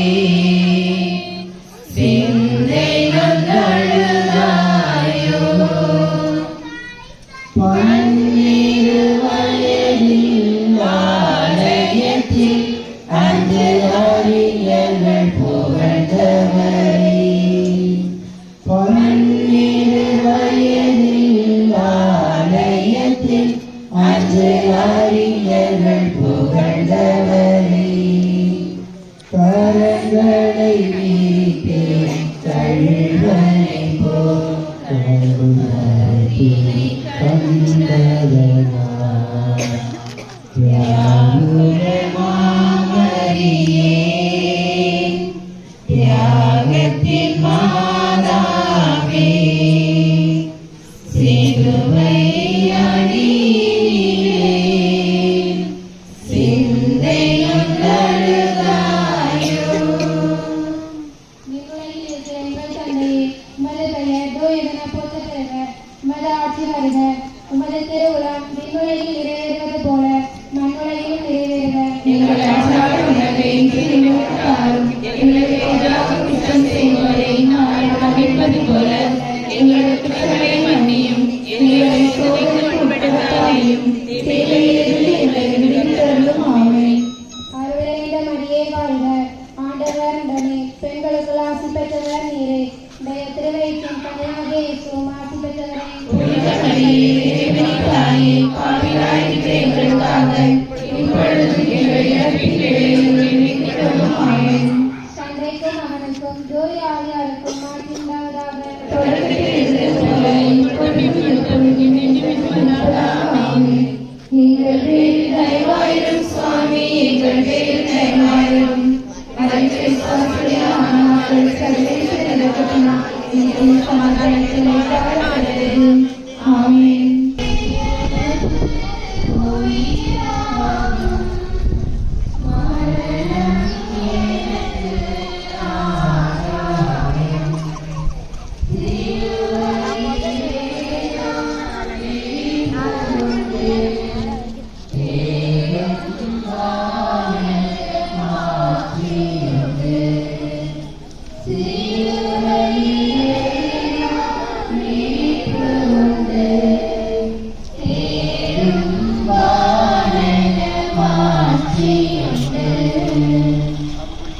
இயேசுநாத சுவாமி பாடுபட்ட 14ஆம் ஸ்தலம்.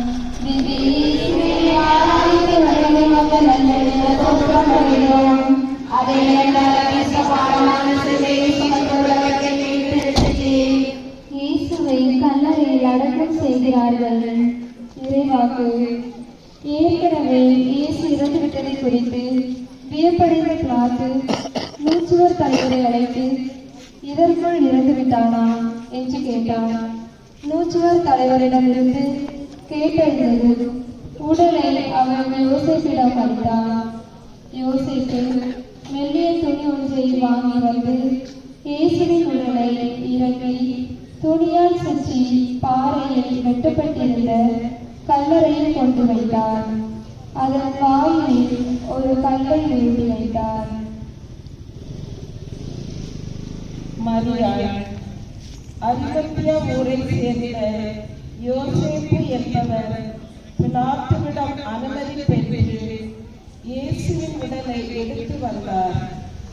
இரவில் இயேசுவை சந்திக்க வந்த நிக்கோதேம் என்பவர் கொண்டு வந்திருந்த வெள்ளை கோலத்தையும் சந்தனத் தூளையும் கலந்து யூத முறைப்படி துணிகளால் இயேசுவின் உடலை சுற்றினார்கள். அங்கே இதுவரை அடக்கத்திற்கு பயன்படுத்தப்படாத புதிய கல்லறை ஒன்று அருகில் இருந்தது. அதில் அவர்கள் இயேசுவை அடக்கம் செய்தார்கள். அவரை தூக்கி வளர்த்த என் கரத்தால் கடைசியாய் ஒரு முறை தொட்டு பார்த்தேன். பேசியது இந்த உலகில் படைத்த இலக்கு பிறந்தவர் இடம் கிடைக்கவில்லை, இருக்கிறவர் இடம் இல்லை, தலை சாய்ந்தவர் இடம் தரவில்லை. இந்த உலகம் இறந்தவர்களை அடக்கம் செய்ய கூட ஒரு சொந்தமான இடம் இல்லை. இறந்த உடலை மனிதன் பிடித்து புதிய பாரமெல்லாம் அனுப்புகிறார்கள், கல்லறைக்கு காவல் வைக்கிறார்கள். அவர்களுடைய உடலைத்தான் கிடைத்தார்கள். ஆனால் என் போதனைகளை சாதித்த சாதனைகள் அனைத்தையும் புதைக்க முடியவில்லை. கோதுமை மணி மண்ணில் விழுந்து மடிக்காட்டால் மிகுந்த பலன் தருவது. நான் மடிந்தது நீங்கள் மிகுந்த பலன் தருவதற்காகத்தான். பலன் தருவீர்களா? மனிதன் உயிராய் இருக்கும் போது அவனுக்கு ஒரு குவளை தண்ணீர் கொடுக்காதவர்கள் அவர்கள் இறந்த பின்னர் 2ஆம் நாள் கல்லறைக்கு சென்று பால் ஊற்றுகிறார்கள். உடல் நலமின்மையால் படுக்கையிலே இருக்கும் தாய் தகப்பனை, உடன் பிறந்தவர்களை, உற்றார் உறவினர்களை கவனிக்காதவர்கள்தான் அவர்கள் இறந்த பின்னர் கல்லறை கட்டி கல்லறையை அழகுபடுத்தி தங்கள் அன்பை விளம்பரப்படுத்திக் கொள்கிறார்கள். கல்லறை திருநாளில் அது போன்ற கல்லறைகள் தான் அழகாக காட்சியளிக்கும். மலர் மாலைகள், ஊதுவத்திகள், மெழுகுத்திரிகள் அணிவகுத்து நிற்கும் அஞ்சலி செலுத்த உயிரோடு இருக்கும்போது அவர்களுக்கு வகையான உணவு உண்ண கொடுக்காதவர்கள்தான் நீத்தார் நினைவு நாளில் வகை வகையான உணவுகள் பல செய்து இறந்தவர்கள் சார்பாக இருக்கிறவர்கள் உண்ணுகிறார்கள். எவ்வளவு போலித்தனமான வாழ்க்கை நாம் வாழ்கிறோம். நம்மை நாமே ஏமாற்றிக் கொள்கிறோம். அவர்கள் உயிரோடு இருக்கும் போதே நாம் அவர்களை அன்பு செய்யத்தான் ஆண்டவர் நம்மை அழைத்திருக்கிறார் என உணர்ந்திருக்கிறோமா? சிந்திப்போம். ஜெபம். வல்லமையுள்ள இயேசுவே, பாவத்தை புதைத்து விசுவாசத்தில் ஒவ்வொரு நாளும் வளராத தாயும். ஆமென். விண்ணுலகில் இருக்கிற எங்கள் தந்தையே, உமது பெயர் உயிரை போற்றப்படுக. உமது ஆட்சி வருக. உடைய திருவுளம் விண்ணுலகில் நிறைவேறுவது போல மண்ணுலகிலும் நிறைவேறுக. எங்கள் அன்றாட உணவை இன்று எங்களுக்கு தாரும். எங்களுக்கு எதிரான குற்றம் செய்வோரை நாங்கள் மன்னிப்பது போல எங்கள் குற்றங்களை மன்னியும். எங்களை சோதனைக்கு உட்படுத்தாதேயும். தீமையிலிருந்து எங்களை விடுவித்தருளும். ஆமென். அருள் நிறைந்த மரியே வாழ்க. ஆண்டவர் உண்டது. பெண்களுக்குள் ஆசீர்வதிக்கப்பட்டவர்களே, உடைய தெய்வத்தின் கன்னியாகிய இயேசுவும் ஆசீர்வதிக்கப்பட்டவரே. புனித மரியே, இறைவனின் தாயே, பாவிகளாய் இருக்கிற எங்களுக்காக எப்பொழுதும் எங்கள் இறப்பின் வேளையிலும் வேண்டிக் கொள்ளும். ஆமென். தந்தைக்கும் மகனுக்கும் தூய ஆவியாருக்கும் மாற்றுமே உண்டாவதாக. தொடக்கத்தில் இருந்தது போல இப்பொழுதும் எப்பொழுதும் என்றென்றும் இருப்பதாக. ஆமென். எங்கள் பேரில் தயவாயிரும் சுவாமி, எங்கள் பேரில் தயவாயிரும். மரித்த விசுவாசங்களுக்காக நாங்கள் தகவல் நித்திய சமாதானத்திலே பரவடுவது.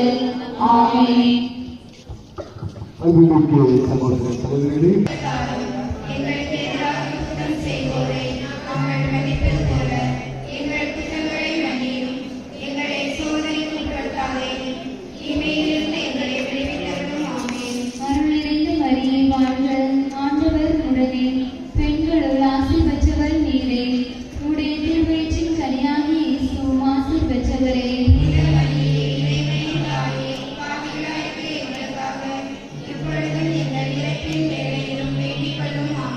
தந்தைக்கும் மகனுக்கும் தூய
இயேசு கிறிஸ்துவின் எனதருமை சகோதர சகோதரிகளே, இன்று புனித வெள்ளிக்கிழமை இயேசுவின் பாடுகளை நம் அனைவரும் தியானித்துக் கொண்டிருக்கிறோம். இந்த நாளிலே நம்முடைய ஊரை சுற்றி பெரிய சிலுவை பாதை செய்து தியானித்து நாம் அனைவரும் இங்கே ஒன்றாக அமர்ந்திருக்கிறோம். இந்த பெரிய சிலுவை பாதையை செய்வதற்கு வலதுகரமாக செயல்பட்டவர்கள் முதலாவதாக அருள் சகோதரி விமலா, அவரோடு சேர்ந்த குழுவினர். எனவே இந்த நேரத்திலே அருள் சகோதரி விமலா அவர்களுக்கும் அந்த குழுவினருக்கும் கரவொலி எழுப்பி நம்முடைய வாழ்த்துக்களையும் பாராட்டுகளையும் நன்றியையும் உங்களுக்கு தெரிவித்துக் கொள்வோம். இரண்டாவதாக பாடல் குழுவினர் ஜெபம் செய்வதிலிருந்து பாடல் பாடி சிறப்பாக இறை அருளை நமக்கு பெற்றுத் தந்திருக்கிறார்கள்.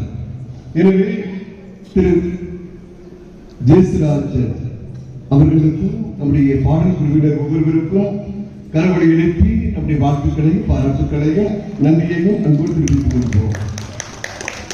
இந்த நாளிலே 12 ஸ்தலங்களையும் ஏற்பாடு செய்திருப்பவர்கள் நம்முடைய 12 அன்பிய பொறுப்பாளர்கள், அன்பிய குடும்பத்தினர், உறுப்பினர்கள், வளன் ஆண்கள் பெண்கள் தொடக்கப்பள்ளி ஆசிரியர்கள், மாணவர்கள், மாணவிகள். இறுதியாக நம்முடைய 14ஆம் ஸ்தலத்தை தரிசலாஸ் இளைஞர் சபையினர் இன்னும் நல்ல உள்ளம் கொண்ட அனைவரும் அந்த ஸ்தலத்தை தயார் செய்திருக்கிறார்கள். ஒவ்வொருவருக்கும் கரவொலி எழுப்பி நம்முடைய வாழ்த்துக்களையும் பாராட்டுகளையும் நன்றியையும் அன்பு தெரிவித்துக் கொள்வோம். இந்த பெரிய சிலுவை பாதை ஊரை சுற்றி நடைபெறுவதற்கு எல்லா ஏற்பாடுகள் செய்து தந்த நம்முடைய பங்கு நிதிக்குழு உறுப்பினர்கள், செயற்குழு உறுப்பினர்கள், பொதுக்குழு உறுப்பினர் ஒவ்வொருவருக்கும் கரவொலி எழுப்பி நம்முடைய வாழ்த்துக்களையும் பாராட்டுகளையும் நன்றியையும் அன்போடு தெரிவித்துக் கொள்வோம். இந்த நாளிலே இந்த சிலுவை பாதை இன்னும் சிறப்பாக நடைபெறுவதற்கு உதவி செய்தவர்கள் நம்முடைய பகுதி மக்கள். எல்லா பொருட்களையும் சுத்தமாக வைத்திருந்தீர்கள். இன்னும் ஒவ்வொரு வழிபாட்டிற்கும் வந்து சிறப்பு செய்து கொண்டிருக்கிற உங்கள் ஒவ்வொருவருக்கும் என்னுடைய வாழ்த்துக்களையும் பாராட்டுகளையும் நன்றியையும் அன்போடு தெரிவித்துக் கொள்கிறேன். நம்முடைய பீட சிறுவர்கள், நம்முடைய திரு அந்தோனி அண்ணன் அவர்கள், உபதேசியா திரு விக்டர் அவர்கள், இவர்களுக்கும் நம்முடைய வாழ்த்துக்களையும் பாராட்டுகளையும் நன்றியையும் அன்போடு தெரிவித்துக் கொள்வோம். சிறப்பாக குட்டி யானையிலே வருகை தந்து ஒளி அமைப்பு செய்து கொண்டிருக்கக்கூடிய நெல்லை சவுண்ட் சர்வீஸ் உரிமையாளர் திரு பிரபாகர் அவர்களுக்கும் பணியாளர்களுக்கும் நம்முடைய வாழ்த்துக்களையும் பாராட்டுகளையும் நன்றியையும் அன்போடு தெரிவித்துக் கொள்கிறோம். அன்புக்குரியவர்களே, இன்னும் தவக்கால உண்டியல் யாரெல்லாம் கொடுக்கவில்லையோ அவர்கள் நாளைக்குள்ளாது என்று கொண்டு வந்து கொடுத்து நம்முடைய பிறருடைய பசியை பிணியை போக்குவதற்காக அனைவரும் அதை கொடுத்து உதவி செய்ய வேண்டும் என்று ஒவ்வொருவரையும் அன்போடு கேட்டுக்கொள்கின்றேன். நாளை நள்ளிரவு 11 மணிக்கு நம்முடைய ஆலய மண்டபத்தில் வைத்து வளாகத்தில் வைத்து உயிர்ப்பு பெருவிழா நிகழ்வுகள், திருச்சடங்குகள் ஆரம்பமாகும். எனவே சிறுவர்கள் முதல் பெரியவர் வரை வருகை தந்து சிறப்பு செய்யும்படி அன்போடு கேட்டுக் கொள்கிறேன். வீட்டாளருடைய ஆசீர்வாதங்களை, பலன்களை எதிர்பார்த்து பெற்றுச் செல்லும்படி அன்போடு கேட்டுக் கொள்கிறேன். வருகிற பொழுது ஒவ்வொருவரும் திருமுழுக்கு வாக்குறுதிகளை புதுப்பிப்பதற்காக கையிலே மெழுகுதிரிகளை கொண்டு வரும்படி அன்போடு கேட்டுக் கொள்கிறேன். மெழுகுதிரிகள் தயாராக இருக்கிறது. ஒரு மெழுகுதிரியின் விலை 5 ரூபாய். எனவே காலை 9 மணியிலிருந்து என்னிடம் வாங்கிக் கொள்ளலாம். மாலை 4 மணியிலிருந்து இந்த மண்டபத்தில் வைத்து உதேசி அவர்களால் அந்த மெழுகுதிரி விற்கப்படும். அப்பொழுதும் நீங்கள் பெற்றுக் கொள்ளலாம் என்பதையும் ஒவ்வொருவருக்கும் அன்போடு தெரிவித்துக் கொள்கின்றேன்.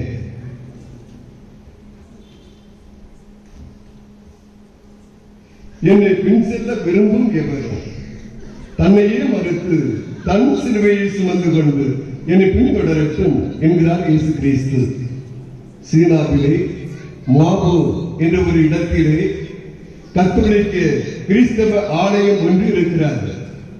அந்த ஆலயத்திலே உச்சியிலே பெரிய வெண்கல சிலுவை ஒன்று வைக்கப்பட்டிருக்கிறது. அந்த சிலுவைக்கு பின்பாக ஒரு வரலாறு இருக்கிறார். என்ன வரலாறு என்று சொன்னால், இதே போன்று அந்த சிலுவை மரச்சிலுவையாக அங்கே வைக்கப்பட்டிருக்கிற பொழுது கப்பலிலே பயணம் செய்து கொண்டிருக்கக்கூடிய ஒரு மாலுமியானவர் அங்கே விபத்திலே மாட்டிக்கொள்கிறார். கப்பலை விட்டு அவர் உயிரை தப்பிவிப்பதற்காக கீழே குதிக்கின்றார். கீழே குதிக்கிற பொழுது அவருக்கு என்ன செய்வது என்று தெரியவில்லை. எந்த திசைக்கு கரையில் சேர முடியும், எங்கு செல்ல முடியும் என்ற ஒரு குழப்பத்தோடு அவர் இருக்கிற பொழுது அங்கே கோபுரத்து உச்சியிலே பெரிய ஒரு சிலுவை தென்படுகிறது. அந்த சிலுவை அவருடைய கண்களுக்கு தெரிகிறது. எனவே இப்பொழுது அந்த சிலுவையை பார்த்துக் கொண்டே அவர் நீந்த ஆரம்பிக்கின்றார். இறுதியாக கரையை வந்து சேர்கின்றார். கரையை வந்து சேர்ந்த அவர் அந்த ஆலயத்திற்குள்ளே சென்று அங்கே திருச்சிலுவையை முத்தி செய்கின்றார். இப்பொழுது அந்த மாளிகையாளர் பெரிய வெண்கல சிலுவையை செய்து அந்த கோபுரத்தின் உச்சியிலே அவர் வைத்தார்.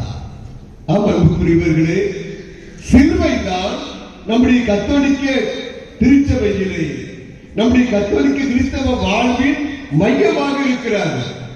எனவேதான் ஒவ்வொரு நொடிப்பொழுதிலும் நாம் அறிந்தாலும் அறியாவிட்டாலும் நம்மை அறியாமலே ஒரு ஆலயத்தை பார்க்கிற பொழுது, ஆலய மணிகள் படிக்கின்ற பொழுதும், இன்னும் நாம் எங்கேயாவது பயணம் செய்து கொண்டிருக்கிற பொழுதும் நாம் நம்முடைய நெற்றியிலே சிலுவை அடையாளம் அறிய ஆரம்பிக்கின்றோம்.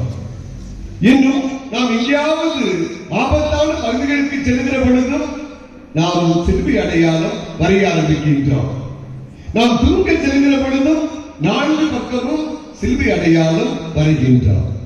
எனவேதான் கத்தோலிக்க கிறிஸ்தவனுடைய வாழ்க்கையிலே பிறப்பு முதல் இறப்பு வரை இந்த சிலுவை என்பது மைய இடம் பெறுகின்றது. எனவேதான் இன்று இந்த சிலுவையின் மையத்தை கொண்டாடுவதன் வழியாக பெரிய வெள்ளிக்கிழமை, புனித வெள்ளிக்கிழமை என்று நம்முடைய தாய் திருச்சபையானது இந்த திருச்சிலுவை மகிமைப்படுத்துவதற்காக, திருச்சிலுவையை முத்தி செய்வதற்காக, திருச்சிலுவை நம்முடைய கத்தோலிக்க வாழ்வின் மையம் என்பதை எடுத்து காட்டுவதற்காக இந்த நாளிலே நாம் திருச்சிலுவையை சுமந்து வந்திருக்கிறோம். திருச்சிலுவை வழியாக அவருடைய பாடுகளை, இறப்பை தியானித்து வந்திருக்கிறோம். நம்முடைய வாழ்க்கை பாதையை மாற்றி அமைக்க வேண்டும் என்று நாம் ஒவ்வொருவரும் முடிவெடுத்திருக்கிறோம். எனவேதான் கிறிஸ்தவனுடைய வாழ்க்கையிலே அன்றாட சிலுவைகளை சுமந்து கொண்டு என்னிடம் வர வேண்டும் என்று இயேசு கூறுகிறார். நம்முடைய அன்றாட வாழ்க்கையிலே சிலுவைகள் எதை சொல்லுகிறோம்? நம்முடைய வாழ்க்கையில வரக்கூடிய கசப்பான அனுபவங்கள் நம்முடைய சிலுவைகளாக வருகிறார்கள்.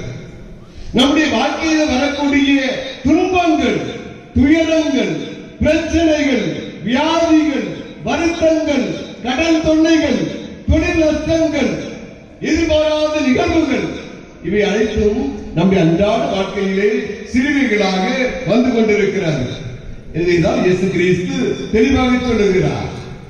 என்னை பின் செல்ல விருப்பம் எவர் தன்னையே மறுத்து தன் சிலுவையை சுமந்து கொண்டு என்னை பின்தொடரட்டும் என்று அழைப்பு விடுக்கிறார். ஒரு மனிதன் ஒரு காட்டிலே சென்று 3 மரங்களை வெட்டி கொண்டு வந்து ஒரு அறையிலே போட்டு வைத்தார். இப்பொழுது அந்த முதல் மரத்தை எடுத்து அவன் செதுக்கினான். முதல் மரத்தை எடுத்து செதுக்குகிற பொழுது அது தீவன தொட்டியாக மாறியது. எனவே அந்த தீவன தொட்டியை கொண்டு போய் அங்கே அந்த ஆடு மாடுகள் இருக்கக்கூடிய அந்த இடத்திலே வைத்தால், அங்குதான் நம் ஆண்டவர் இயேசு கிறிஸ்து தீவன தொட்டியிலே பிறப்பெடுக்கின்றார், குழந்தையாக கிடத்தப்படுகின்றார். இன்னும் கொஞ்ச நாட்களை கழித்து அந்த மனிதன் இன்னொரு மரத்தை எடுத்துக்கொண்டு அதனை வெட்டி அங்கே ஒரு படகை உருவாக்குகின்றார். அந்த படகை உருவாக்குகிற பொழுது நம் ஆண்டவர் இயேசு கிறிஸ்து படகிலே நின்று அந்த மக்களுக்கு மழைப்பொழிவை போதிக்கின்றார், மக்களுக்கு நற்செய்தி அறிவிக்கின்றார், இறையாட்சியை பறைசாற்றுகிறார். இன்னும் கொஞ்ச நாட்கள் சென்றது. அந்த மரத்தை, 3வது மரத்தை அவர்கள் வெளியே கொண்டு வந்தார்கள். அந்த மரம்தான் சிலுவை மரமாக மாறி போனது. அந்த மரம் கல்வாரியிலே நட்டப்பட்டது. கல்வாரியிலே இயேசு கிறிஸ்துவை அந்த மரம் சிலுவை மரமாக தாங்கி போனது. எனவேதான் யூத சமுதாயத்திலே பார்க்கிறோம், சிலுவை என்றாலே அவமானத்தின் சின்னம் என்று கருதினார்கள். சிலுவை என்றாலே இகழ்ச்சியின் சின்னம் என்று கருதினார்கள். சிலுவை என்றாலே கல்வனுக்கு கொடுக்கப்படுகிற தண்டனை என்று கருதினார்கள். சிலுவை என்றாலே அங்கே பெரிய குற்றவாளிக்கு கொடுக்கப்படுகிற கொடிய தண்டனை என்று கருதினார்கள். எப்பொழுது இந்த சிலுவை மரமானது இயேசுவை தாங்கியது, இந்த சிலுவை மரத்திலே இயேசு தொங்கினார். இந்த சிலுவை மரத்திலே இயேசு ஆணிகளால் அடிக்கப்பட்டார். அப்பொழுது இந்த சிலுவை என்பது அன்பின் அடையாளமாக மாறியது. இந்த சிலுவை என்பது இரக்கத்தின் அடையாளமாக மாறியது. இந்த சிலுவை என்பது மீட்பின் கருவியாக மாறியது. இந்த சிலுவை என்பது மாட்சியின் கருவியாக மாறியது. இந்த சிலுவை என்பது வாழ்வின் அடையாளமாக மாறியது. எனவேதான் பாலைவனத்திலே மோசே பாம்பை, அங்கே வெண்கல பாம்பை உயர்த்தி காட்டிய போது அதை உற்று நோக்கியவர்கள் அனைவரும் வாழ்வை பெற்றுக் கொண்டார்கள். அதுபோலத்தான் கல்வாரியிலே, சிலுவையிலே இந்த இயேசு கிறிஸ்துவை உற்று நோக்குகிற எவரும் மீட்பை கண்டறிவார்கள் என்று வேதம் தெளிவாக நமக்கு எடுத்து காட்டுகிறது. ஆகவேதான் இந்த நாளிலே நாம் ஒவ்வொருவரும் சிலுவை பாதையை செய்து இயேசுவின் பாடுகளை, இயேசுவின் இறப்பை நாம் தியானித்திருக்கிறோம். எதற்காக? இயேசு கிறிஸ்து நாளை உயிர்த்தெழ வேண்டும் என்பதற்காக.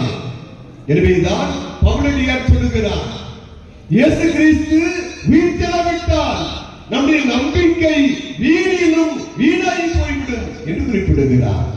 ஆகவேதான் இயேசு நமக்காக இறந்தார், நமக்காக அவர் உயிர்த்தெழுந்தார், நமக்காக தந்தை வலப்பக்கம் வீற்றிருக்கிறார். அவர் மீண்டும் வருவார் என்பதுதான் நம்முடைய விசுவாசம். ஆகவேதான் இந்த நாளிலே இயேசுவின் சிலுவை நமக்கு மீட்பை பெற்று தந்து கொண்டிருக்கிறது. இயேசுவின் சிலுவை நமக்கு அன்பை பெற்று தந்து கொண்டிருக்கிறது. இயேசுவின் சிலுவை நமக்கு இரக்கத்தை பெற்று தந்து கொண்டிருக்கிறது. ஆகவே சிலுவை பாதையை பங்கெடுத்திருக்கிற நம் ஒவ்வொருவரும் இயேசுவின் பாதங்கள் காட்டும் அந்த பாதையிலே வழியை நடப்போம். இயேசுவின் பாதை கரடு முரடான பாதை, இயேசுவின் பாதை கற்கள் நிறைந்த பாதை, இயேசுவின் பாதை முட்கள் நிறைந்த பாதை, இயேசுவின் பாதை சவால்கள் நிறைந்த பாதை, இயேசுவின் பாதை எதிர்நீச்சல் படக்கூடிய பாதை. எனவே பாதங்கள் காட்டும் இந்த பாதையிலே நாமும் வழிநடப்போம், இயேசுவின் சாட்சிகளாக மாறுவோம் என்ற அழைப்பினை ஏற்று இந்த திருவழிபாட்டிலே நாம் அனைவரும் தொடர்ந்து பக்தியுடன் மன்றாடுவோம். ஆமென். அனைவரும் திருச்சிலுவை ஆசிற்காக முழந்தாடிடுவோம். எல்லாம் வல்ல இறைவன் தந்தை, மகன், தூய ஆவியார் ஒவ்வொருவரையும் நிறைவாக ஆசீர்வதிப்பாராக. ஆமென். ஆமென்.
தந்தை மகன் தூய ஆவியாரின் பேராலே அனைவரும்